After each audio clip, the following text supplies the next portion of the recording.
Ever green సాంప్రదాయం latest designs క్వాలిటీలో compromise అయ్యే ఛాన్సే లేదు. అంబటి సిల్క్స్ విజయవాడ.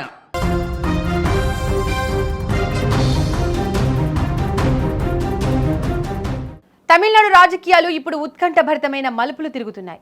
టీవీకే అధినేత విజయ్ ముఖ్యమంత్రి అవుతారా లేదా అన్న ప్రశ్న ఇప్పుడు కేవలం వామపక్షాల నిర్ణయంపైనే ఆధారపడి ఉంది. రాష్ట్రంలో శరవేగంగా మారుతున్న పరిణామాల మధ్య కొద్దిసేపట్లో వామపక్ష పార్టీల కీలక సమావేశం జరగనుంది. ఈ భేటీలో విజయ్కు మద్దతు ఇవ్వాలా వద్దా అనే అంశంపై సిపిఐ, సిపిఎం నేతలు లోతుగా చర్చించనున్నారు. వీటికి తోడు వీసీకే కూడా వామపక్షాల బాటలోనే నడవాలని నిర్ణయించుకున్నట్లుగా తెలుస్తోంది. ఈ మూడు పార్టీల వద్ద మొత్తం 6 ఎమ్మెల్యేలు ఉన్నారు. విజయ్ మ్యాజిక్ ఫిగర్ను చేరుకోవాలంటే ఆ 6 ఎమ్మెల్యేల ఓట్లు అత్యంత కీలకం. ఒకవేళ కామ్రేడ్లు గ్రీన్ సిగ్నల్ ఇస్తే విజయ్ సీఎం కావడం లాంఛనమే అవుతుంది. అయితే ఒకవేళ వామపక్షాలు వెనక్కి తగ్గితే తమిళనాడు తదుపరి ముఖ్యమంత్రి ఎవరన్నది పెద్ద చిక్కుముడిగా మారింది. అటు డిఎంకే, ఇటు ఇతర కూటములు కూడా ఈ ఎమ్మెల్యేల మద్దతు కోసం తెర వెనుక చక్రం తిప్పుతున్నారని సమాచారం. ఈ పొలిటికల్ థ్రిల్లర్లో అసలు ఏం జరుగుతోంది అనే వివరాలను మా బ్యూరో చీఫ్ విజయ్ అందిస్తారు. విజయ్, చెప్పండి, ఇప్పుడు తమిళనాడు సీఎం ఎవరు అన్నది వామపక్షాలే డిసైడ్ చేశాయంటారా? వామపక్షాల మీటింగ్ తర్వాత విజయ్కి సపోర్ట్ చేస్తారా లేదా?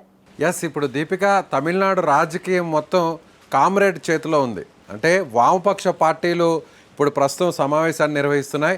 సో తమిళనాడులో ఉన్నటువంటి సిపిఐ పార్టీ తమ రాష్ట్ర కార్యవర్గంతో ప్రస్తుతం సమావేశం నిర్వహిస్తుంది. అలాగే సిపిఐ పార్టీ, సిపిఎం రెండు పార్టీలు కూడా వేర్వేరుగా వాళ్ళ పార్టీ కార్యాలయాలతో, రాష్ట్ర నాయకత్వంతో, రాష్ట్ర కమిటీలతో ఈ సమావేశం ప్రస్తుతం అయితే చెన్నైలో జరుగుతుంది. ఈ సమావేశంలో విజయ్కు మద్దతు ఇవ్వాలా వద్దా? ఇప్పటికే టీవీకే పార్టీ నుంచి రెండు పార్టీలను కూడా రిక్వెస్ట్ చేయడం జరిగింది. తమకు పొత్తుకు రావాలి, తమకు మద్దతు ఇవ్వాలి, సంకీర్ణ ప్రభుత్వంలో జాయిన్ అవ్వాలి అనేటువంటి ఒక రిక్వెస్ట్ను కూడా ఇప్పటికే ఇవ్వడం జరిగింది. అయితే ఇప్పుడు విజయ్ కోరిన మేరకు ఇవాళ రెండు పార్టీలు కూడా సమావేశాన్ని నిర్వహిస్తున్నాయి. ఈ రెండు పార్టీలు తీసుకునేటువంటి నిర్ణయం, సిపిఐ, సిపిఎం అంటే రెండు కూడా కమ్యూనిస్టు పార్టీలు, వామపక్ష పార్టీలు, రెండు కూడా అనుబంధ రాజకీయ పార్టీలు. సో రెండు కూడా ఎక్కడైనా కూడా ఒకే గొడుగు కింద ఉంటాయి. కాబట్టి ఇప్పుడు ఈ రెండు పార్టీలు ఒకే నిర్ణయాన్ని తీసుకునేటువంటి అవకాశం ఉంది. అదేవిధంగా ఈ రెండు పార్టీలు వెంటనే మరొక పార్టీ కూడా తమ నిర్ణయాన్ని కొనసాగించే అవకాశం ఉంది. వీసీకే పార్టీ కూడా చెప్పడం జరిగింది. ఎస్, టీవీకే పార్టీ నుంచి తమకు ఆఫర్ రావడం జరిగింది, పొత్తులోకి ఆహ్వానించారు. సో మేము కూడా వామపక్ష పార్టీలు తీసుకునేటువంటి నిర్ణయాన్ని మేము కూడా ఫాలో అవుతాము, మేము కూడా అనుసరిస్తాము అనేటువంటి విషయాన్ని వీసీకే పార్టీ కూడా చెప్పడం జరిగింది. ఈ రెండు పార్టీలు మరికొన్ని గంటల్లో కూడా నిర్ణయాన్ని వెలువరించబోతున్నాయి. విజయ్కి సపోర్ట్ ఇవ్వాలా లేదా, విజయ్ సంకీర్ణ ప్రభుత్వంలో జాయిన్ అవ్వాలా లేదా, అదేవిధంగా ఈ రెండు పార్టీలు ఒకవేళ విజయ్కి సపోర్ట్ ఇస్తామని నిర్ణయం తీసుకుంటే వీసీకే పార్టీ ఇవాళ సాయంత్రం హై లెవెల్ మీటింగ్ని వాళ్ళ రాష్ట్ర కార్యాలయంలో కూడా పెడుతున్నటువంటి పరిస్థితి. వామపక్షాల నిర్ణయం మేరకు వీసీకే పార్టీకి కూడా అప్పుడు వాళ్ళు వెంట నడిచేటువంటి అవకాశం ఉంది. ఒకవేళ ఇప్పుడు ప్రజెంట్ ఒకసారి మ్యాజిక్ ఫిగర్ని మనం పరిశీలించినట్లయితే 118 తమిళనాడు అసెంబ్లీలో, శాసనసభలో మొత్తం 234 స్థానాలుంటే అక్కడ మ్యాజిక్ ఫిగర్ అంటే ప్రభుత్వాన్ని ఏర్పాటు చేయడానికి అవసరమైనటువంటి సంఖ్య 118. ఇప్పుడు విజయ్ పార్టీ దగ్గర టీవీకే పార్టీ గెలుచుకున్నటువంటి స్థానాలు 108. 108లో ఇప్పటికే విజయ్ 2 చోట్ల పోటీ చేశాడు. కాబట్టి ఒక చోట అంటే తిరుచికి సంబంధించిన ఈస్ట్ కాన్స్టిట్యున్సీ నుంచి ఆయన రాజీనామా చేశారు. కాబట్టి చెన్నై నగరంలో ఉన్నటువంటి పెరంబూర్కి సంబంధించిన నియోజకవర్గంలో ఆయన ఎమ్మెల్యేగా కొనసాగుతున్నారు. కాబట్టి సో ఇప్పుడు ఆ స్థానం ఖాళీ అయింది. కాబట్టి 108 నుంచి విజయ్ పార్టీకి ఉన్నటువంటి ఎమ్మెల్యేల సంఖ్య 107కు చేరుకుంది.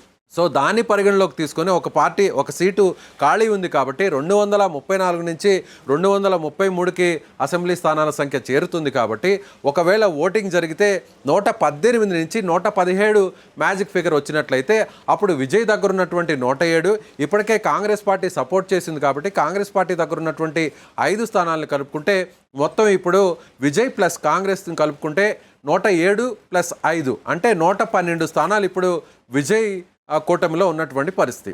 అయితే ఇక మ్యాజిక్ ఫిగర్కి అవసరమైనటువంటి 5 స్థానాలైనా లేదు, ఒకవేళ మనకి ప్రొటెం స్పీకర్ ఎవరైతే ఉంటారో ఆ స్థానాన్ని పక్కన పెట్టినా కూడా ప్రొటెం స్పీకర్ కూడా విజయ్కి సంబంధించినటువంటి పార్టీ వ్యక్తులే వస్తారు. కాబట్టి ఎందుకంటే లార్జెస్ట్ పార్టీగా విజయ్ సంబంధించిన పార్టీ వ్యక్తులు పార్టీ ఉంది కాబట్టి సో ప్రొటెం స్పీకర్ ఓటు తీసేసినా కూడా అప్పుడు ఖచ్చితంగా విజయ్కు మరొక 6 స్థానాలు అవసరం ఉంటుంది.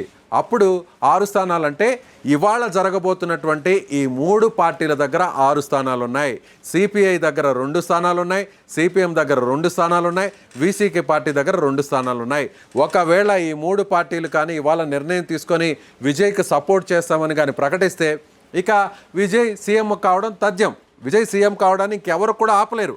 డిఎంకే కలిసినా, అన్నా డిఎంకే కలిసినా, బీజేపీ పైన నుంచి ఎంత ఒత్తిడి తీసుకొచ్చి గవర్నర్ ద్వారా విజయ్ని సీఎం చేయడానికి అడ్డుకున్నా కూడా సో ఆబ్వియస్లీ ఇక్కడ మెజారిటీ క్లియర్ కట్గా ఉంటుంది. కాబట్టి ఆ పార్టీలకు సంబంధించినటువంటి లేఖలు ఒకవేళ విజయ్కి అందజేస్తే, కాంగ్రెస్ పార్టీ ఏ విధంగా లేఖను అందజేసిందో విజయ్కి సపోర్ట్ చేస్తున్నాము, తమ మద్దతు విజయ్కి అంటూ ఆ పార్టీకి సంబంధించినటువంటి నాయకత్వం ఒక లెటర్ని అఫీషియల్గా రిలీజ్ చేసిందో, అదేవిధంగా CPI party, CPM party, VCK party 3 పార్టీలు కూడా అదేవిధంగా లెటర్లను రిలీజ్ చేస్తే ఆ లెటర్లను తీసుకెళ్లి విజయ్ గవర్నర్కి సమర్పిస్తే ఇక విజయ్ ప్రమాణ స్వీకారం చేయడం, విజయ్ సీఎం సీట్లోకి రావడం అనేది ఇక ఎవరు కూడా ఆపలేనటువంటి పరిస్థితి.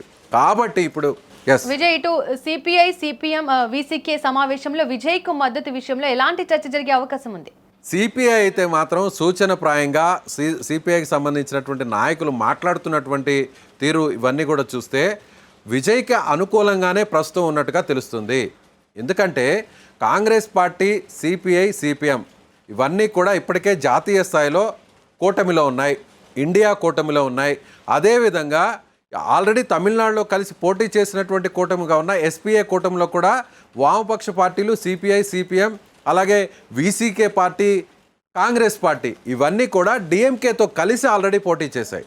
అయితే డిఎంకేతో జరిపినటువంటి చర్చల్లో, మంతనాల్లో కూడా డిఎంకేకి సంబంధించిన అధినేత నిన్నటి వరకు స్టాలిన్ వీళ్ళకు ఒక క్లియర్గా నిర్ణయం మేరకే డెసిషన్ వదిలేసేయడం జరిగింది. అంటే మా కూటమిలో మీరు ఉన్నారు, మన కూటమి ఓడిపోయింది, అయినా కూడా మీ రాజకీయ అవసరాల కోసం, మీ భవిష్యత్తు ప్రయోజనాల కోసం మీరు ఎవరికి మద్దతు ఇచ్చినా కూడా మాకు ఎలాంటి ఇబ్బంది లేదు, మేము అడ్డుకోము, దాని మీద పెద్దగా మేము నిరసన తెలపము, వ్యతిరేకత వ్యక్తం చేయము అనేటువంటి విషయాన్ని డిఎంకే పార్టీకి సంబంధించిన అధినేత మాజీ ముఖ్యమంత్రి స్టాలిన్ చెప్పడం జరిగింది. సో ఇప్పుడు సిపిఐ పార్టీ కూడా నిన్న ఇచ్చినటువంటి ఒక స్టేట్మెంట్ మనం పరిశీలించినట్లయితే ఇప్పుడు గవర్నర్ టీవీకే పార్టీని అడ్డుకుంటున్నారు, అధికారంలోనికి రానివ్వకుండా, ప్రభుత్వాన్ని ఏర్పాటు చేయనీయకుండా అడ్డుకుంటున్నారు. గవర్నర్ రాజ్యాంగబద్ధంగా వ్యవహరించాలి, రాజ్యాంగంలో ఏ అంశాలనైతే ఇలాంటి సమయంలో తీసుకోవాల్సినటువంటి నిర్ణయాల మీద పొందుపరుచున్నాయో ఆ క్లాజెస్ అన్నిటినీ యాజ్ ఇట్ ఈస్గా ఇంప్లిమెంట్ చేయాలి, అంతే తప్ప వేరొకరి ఒత్తిడిని తీసుకొని వచ్చి ఇక్కడ రుద్దడం కరెక్ట్ కాదు అనేటువంటి విషయాన్ని సిపిఐ పార్టీకి సంబంధించినటువంటి రాష్ట్ర నాయకుడు నిన్న ఒక స్టేట్మెంట్ ఇచ్చారు. అంటే విజయ్కి అనుకూలంగా ఉంది సిపిఐ పార్టీ అనేటువంటి విషయం మనకు అర్థమవుతుంది. ఇక సిపిఐ ఒక నిర్ణయం, సిపిఎం ఒక నిర్ణయం అంటూ తీసుకోవడం జరగదు. ఎందుకంటే జాతీయ ప్రయోజనాలను దృష్టిలో పెట్టుకొని ఇక్కడ తీసుకునేటువంటి నిర్ణయం మేరకు ఆ పార్టీలకు సంబంధించినటువంటి భవిష్యత్తు కూడా ఆధారపడి ఉంటుంది. కాబట్టి 2 పార్టీలు ఒకే నిర్ణయం తీసుకోబోతున్నాయి. సో ఈ 2 పార్టీలు ఒక నిర్ణయం తీసుకుంటే వీసీకే కూడా వీళ్ళతో కలిసి రాబోతుంది. అయితే ఇక్కడ దీపిక ఇంకొక ట్విస్ట్ కూడా ఉందనే చెప్పాలి. ఆ ట్విస్ట్ ఏంటంటే నిన్నటి వరకు డిఎంకే, ఏఐడిఎంకే 2 కలుస్తాయనేటువంటి కేవలం ఊహాగానాలు, వదంతులు మాత్రమే వచ్చాయి. కానీ అన్నా డిఎంకేకి సంబంధించినటువంటి కొంతమంది మాజీ మంత్రులు, కొంతమంది కీలక నాయకులు తాజాగా ఇవాళ మార్నింగ్ నుంచి కూడా కొన్ని స్టేట్మెంట్స్ ఇస్తున్నారు. ఏమని ఇస్తున్నారంటే అన్నా డిఎంకేకు అధికారంలోకి రావడానికి అనుకూల పరిస్థితులు ఉన్నాయి, అనుకూల వాతావరణం ఉన్నాయి, కొన్ని పార్టీలు కూడా తమతో కలిసి రావడానికి సిద్ధంగా ఉన్నాయి, రాజకీయాల్లో ఏమైనా జరగవచ్చు అనేటువంటి ఒక స్టేట్మెంట్ అన్నా డిఎంకే పార్టీకి సంబంధించిన నాయకులు ఇవ్వడం జరిగింది. అదేవిధంగా వీళ్ళందరూ కూడా పుదుచ్చేరిలో ఉన్నటువంటి రిసార్ట్లో ఉన్నటువంటి అన్నా డిఎంకే పార్టీకి సంబంధించినటువంటి 47 మంది ఎమ్మెల్యేలు సో పుదుచ్చేరి నుంచి ఏ క్షణమైన బయలుదేరి చెన్నైకి రాబోతున్నారు. వాళ్ళకి సంబంధించినటువంటి నాయకుడు ఎవరైతే పళనిస్వామి ఉన్నాడో పళనిస్వామి కూడా గవర్నర్ అపాయింట్మెంట్ని కోరారు అనేటువంటి కొన్ని వార్తలు కూడా వస్తున్నాయి. అంటే ఇప్పుడు అన్నా డిఎంకే ఈ 2 కలిస్తే ఇక్కడ కూడా వామపక్ష పార్టీల మద్దతు ఖచ్చితంగా వాళ్ళకి అవసరం ఉంటుంది. వామపక్ష పార్టీలు ఒకవేళ అన్నా డిఎంకే 2 పార్టీలు కలిసినా కూడా వాళ్ళకు కూడా మ్యాజిక్ ఫిగర్కి అవసరమైనటువంటి సంఖ్యాబలం వాళ్ళ దగ్గర లేదు. ఎందుకంటే అన్నా డిఎంకే దగ్గర ఉన్నటువంటి ఎమ్మెల్యేల సంఖ్య 47, డిఎంకే పార్టీ దగ్గర ఉన్నటువంటి ఎమ్మెల్యేల సంఖ్య 59. అలా చూసుకున్నా కూడా వీళ్ళిద్దరి దగ్గర కేవలం 106 స్థానాలే ఉంటాయి. ఇంకా కూడా వీళ్ళకి 12 స్థానాలు అవసరం ఉంటాయి. 12 స్థానాల్లో 6 స్థానాలు వామపక్ష పార్టీల దగ్గర ఉన్నాయి. కాబట్టి సో వీళ్ళ మద్దతుతో పాటుగా పిఎంకే పార్టీ దగ్గర 4 స్థానాలు, అలాగే మిగిలినటువంటి చిన్న పార్టీల దగ్గర ఒక్కొక్క పార్టీ దగ్గర ఒక్కొక్క స్థానం ఉంది. కాబట్టి ఇలా అందరినీ కలుపుకుంటే తప్ప అన్నా డిఎంకే ప్రభుత్వాన్ని ఏర్పాటు చేసేటువంటి పరిస్థితి లేదు. అయితే ఇంకొక సమాచారం కూడా బయటకు వస్తుంది. ఇప్పుడు వామపక్ష పార్టీలు కాంగ్రెస్కి కటీఫ్ చెప్పి ఇండియా కూటమిలో జాతీయ స్థాయిలో గత 2 దఫాలుగా ఒక 10-15 సంవత్సరాల నుంచి కూడా బీజేపీకి వ్యతిరేకంగా కాంగ్రెస్తో కలుపుకొని జాతీయ స్థాయిలో పోరాటం చేస్తుంది వామపక్ష పార్టీలు. ఇప్పుడు కేవలం తమిళనాడు రాజకీయం కోసం, కేవలం విజయ్ని సీఎం కానివ్వకుండా అడ్డుకోవడం కోసం తెర వెనుక బీజేపీ చేస్తున్నటువంటి ప్రయత్నాలకు ఇప్పుడు కమ్యూనిస్టులు సపోర్ట్ చేస్తే అది కమ్యూనిస్టు పార్టీలకు దేశవ్యాప్తంగా కూడా మైనస్ అవుతుంది. కాబట్టి కమ్యూనిస్టు పార్టీలు బీజేపీ వేసినటువంటి ఆ ట్రాప్లో పడరు. కాబట్టి కాంగ్రెస్తో కలిసి ఇప్పుడు విజయ్కి మద్దతు ఇవ్వడానికి కమ్యూనిస్టు పార్టీలు మెజారిటీగా నిర్ణయం తీసుకునేటువంటి అవకాశం ఉంది. కాబట్టి సో విజయ్ ముఖ్యమంత్రి కావడానికి కమ్యూనిస్టు పార్టీలు అనుకూలంగా నిర్ణయం తీసుకోబోతున్నారు అనేది ఇప్పుడు ప్రస్తుతం వస్తున్నటువంటి సమాచారం. కానీ అక్కడ లోకల్ నాయకత్వం వాళ్ళకి ఇచ్చేటువంటి ఆఫర్లు, వాళ్ళకి ఇచ్చేటువంటి తాయిలాలు, వాళ్ళకి ఇవ్వబోతున్నటువంటి మంత్రి పదవులు, ఇవన్నీ కూడా అక్కడ బేరసారాలు జరిగేటువంటి అవకాశం ఉంది. విజయ్ పార్టీ వైపు వెళితే, విజయ్ కూటమిలో వైపు వెళ్తే ఆ ప్రభుత్వంలో ఎన్ని మంత్రి పదవులు తమకు వస్తాయి? అలాగే లేదంటే అన్నా డిఎంకే వైపు వెళితే ఈ కూటమిలో ఒకవేళ ప్రభుత్వాన్ని ఏర్పాటు చేస్తే, ఈ 2 పార్టీలు ప్రభుత్వాన్ని ఏర్పాటు చేస్తే ఇందులో తమకు ఎన్ని మంత్రి పదవులు వస్తాయి? ఇలా అన్నీ కూడా తక్కెటలో తూకం వేసుకున్న తర్వాతే ఏ రాజకీయ పార్టీ అయినా కూడా నిర్ణయం తీసుకుంటుంది. ఒకవేళ అలా ఆలోచిస్తే సో ఈ నిర్ణయాన్ని కాస్త ఏమన్నా వాయిదా వేసేటువంటి అవకాశం ఉందా?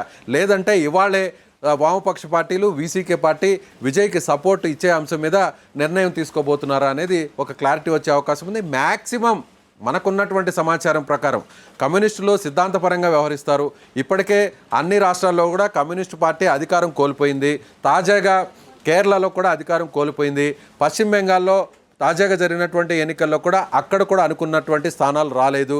కాబట్టి ఇంకా కూడా తమ ఉనికిని కోల్పోయేటువంటి పరిస్థితి రాకుండా ఉండాలి అనంటే ఖచ్చితంగా ఇప్పుడు బీజేపీకి వ్యతిరేకంగా కాంగ్రెస్తో కలిసి నడిస్తేనే, అప్పుడు టీవీకేకి సపోర్ట్ చేస్తేనే కమ్యూనిస్టుల భవిష్యత్తు అనేది కాస్తో కూస్తో ఈ దేశంలోనూ మిగిలినటువంటి అన్ని రాష్ట్రాల్లో కూడా ఉండేటువంటి అవకాశం ఉంది.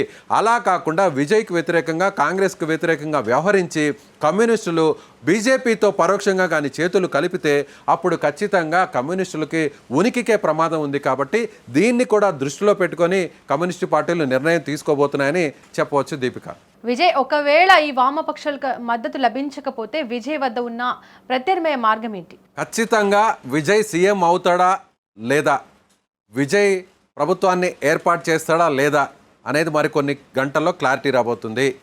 మొత్తం బంత్ అంతా కూడా, మొత్తం ఇప్పుడంతా కూడా కీ పాయింట్స్ అంతా కూడా మొత్తం ఇప్పుడు వామపక్ష పార్టీల చేతిలో ఉంది. విజయ్ని సీఎం చేయాలన్నా ఇప్పుడు కింగ్ మేకర్లు కాబోతున్నది వామపక్ష పార్టీలు. లేదు విజయ్ని సీఎంగా కానివ్వకుండా అడ్డుకోవాలన్నా కింగ్ మేకర్గా కీ రోల్ ప్లే చేయబోతున్నది వామపక్ష పార్టీలు. ఒకవేళ విజయ్కి మద్దతు తెలపకుండా, ఒకవేళ సైలెంట్గా ఉన్నా కూడా తరువాత జరిగేటువంటి పరిణామాల్లో అన్నా డిఎంకే 2 పార్టీలు కుమ్మక్కై కలిసినా కూడా వాళ్ళు ప్రభుత్వాన్ని ఏర్పాటు చేయాలన్నా కూడా అక్కడ కూడా కీ రోల్ ప్లే చేయాల్సింది వామపక్ష పార్టీలు. ఒకవేళ వీళ్ళకి సపోర్ట్ చేయకుండా, వాళ్ళకి సపోర్ట్ చేయకుండా తటస్థంగా ఉంటే మాత్రం సో ఏ పార్టీ కూడా అధికారంలోకి వచ్చేటువంటి అవకాశం లేదు. ఇక తమిళనాడులో హంగ్ అనేది కొనసాగుతుంది. సో ఖచ్చితంగా అప్పుడు ఒకవేళ సిపిఎం సిపిఐ పార్టీలు ఒకవేళ ఎవరికి సపోర్ట్ చేయకూడదు అనేటువంటి ఒక నిర్ణయం తీసుకుంటే తమిళనాడులో రాష్ట్రపతి పాలన విధించేటువంటి అవకాశం ఉంది. రాష్ట్రపతి పాలన మెజారిటీగా చూస్తే మనం దాదాపు 6 నెలలు విధిస్తారు. 6 నెలల తర్వాత తిరిగి మళ్ళీ తమిళనాడులో ఎన్నికలు జరుగుతాయి. కాబట్టి ఇప్పుడు తమిళనాడు రాజకీయ భవిష్యత్తు అంతా కూడా సిపిఐ సిపిఎం చేతిలో ఉంది.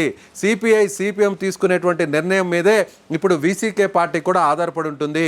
సో ఇప్పుడు ఈ 3 పార్టీలు తీసుకునేటువంటి నిర్ణయం మీదే తమిళనాడు రాజకీయ భవిష్యత్తు అంతా కూడా ఆధారపడి ఉంది. ఒకవైపు టీవీకేకి సంబంధించిన విజయ్ భవిష్యత్తు, మరోవైపు అన్నా డిఎంకే పార్టీకి సంబంధించినటువంటి పళనిస్వామి అధినేత భవిష్యత్తు, మరోవైపు డిఎంకే పార్టీకి సంబంధించినటువంటి స్టాలిన్ భవిష్యత్తు, వీళ్ళందరి భవిష్యత్తుతో పాటుగా రేపు మళ్ళీ ఎన్నికలు జరుగుతాయా లేదా అనేది ఇప్పుడు కామ్రేడ్లు తీసుకునేటువంటి నిర్ణయం మీదే ఆధారపడి ఉంటుంది. Deepika, right Vijay, thank you. Tamil Nadu రాజకీయాలు ఇప్పుడు పూర్తిగా వామపక్షాల నిర్ణయాల చుట్టూ తిరుగుతున్నాయి. అయితే విజయ్ సీఎం అవుతారా లేదా అన్నది సిపిఐ, సిపిఎం, వీసీకే పార్టీల నిర్ణయంపై ఆధారపడే పరిస్థితి కనిపిస్తోంది. వచ్చే కొన్ని గంటల్లో తమిళ రాజకీయాల్లో కీలక మలుపులు తిరిగే అవకాశాలు స్పష్టంగా కనిపిస్తున్నాయి.